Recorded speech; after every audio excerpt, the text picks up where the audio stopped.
Luck may lie in a pin. Hans Christian Andersen.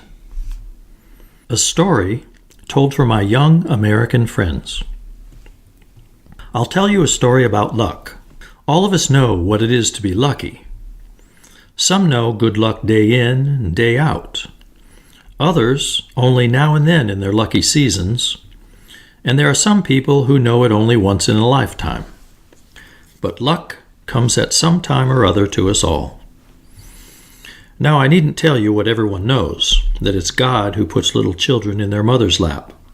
Maybe in a nobleman's castle, maybe in a workman's home, or maybe in the open field where the cold wind blows. What you may not know, though it's just as true, is that when God leaves the child, He always leaves it a lucky piece.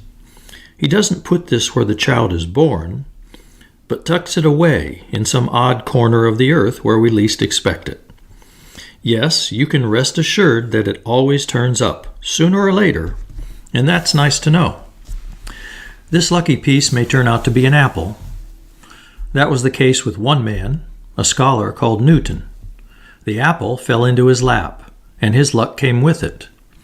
If you don't know the story, get someone to tell it to you. But I've got a different story to tell, about a pear. Once there was a man born poor, bred poor, and married without a penny. By the way, he was a turner by trade, but as he made nothing except umbrella handles and umbrella rings, he earned only enough money to live from hand to mouth. "I'll never find my luck," he used to say.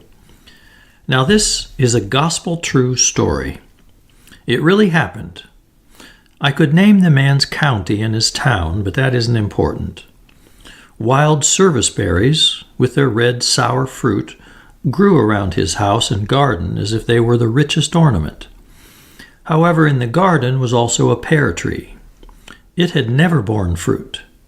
Yet the man's luck lay hidden in the tree, in the shape of a pear not yet to be seen. One night, the wind blew in a terrible gale. In the next town, men said that the great mail coach was lifted from one side of the road to the other as easily as a rag. So it was not to be wondered at that a large branch was torn from the pear tree. The branch was brought into the workshop, and, just as a joke, the turner made from it wooden pears, big, little, and middle-sized. "For once, my tree has borne pears," he smiled, and gave them to his children for playthings. Among the necessities of life are umbrellas, especially in lands where it rains a lot. But the Turner's family had only one umbrella between them. When the wind blew hard, their umbrella would blow inside out. Sometimes it would break, and luckily the man knew how to mend it. However, with the button and loop that held the umbrella closed, things went from bad to worse. The button would always fly off just as they thought they had the umbrella neatly folded. One day it popped off, and the turner hunted for it everywhere.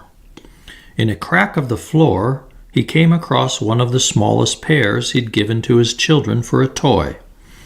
"If I can't find the button," he said, "I'll make this do." He fitted a string through it, and the little pear buttoned up the umbrella to perfection. It was the best umbrella fastener that had ever been seen.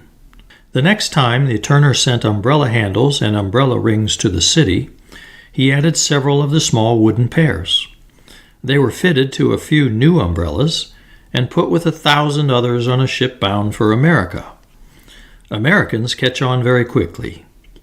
They saw that the little pears held better than the other umbrella buttons, and the merchant gave orders that all the umbrellas sent to him henceforth should be fastened with little wooden pears. There was work for you. Thousands of pears to be made for all the umbrellas that went to America. The turner turned them out wholesale until the whole pear tree was used up making little wooden pears. They brought pennies that grew into dollars. There was no end to the money he made. "My luck was in that pear tree all along," the man said. Soon he had a great factory with plenty of workmen to help him. Now that he always had time for a joke, he would say, Good luck may lie in a pin. And I who tell this story say so too, for it's a true proverb in Denmark that if you put a white pin in your mouth, you'll be invisible.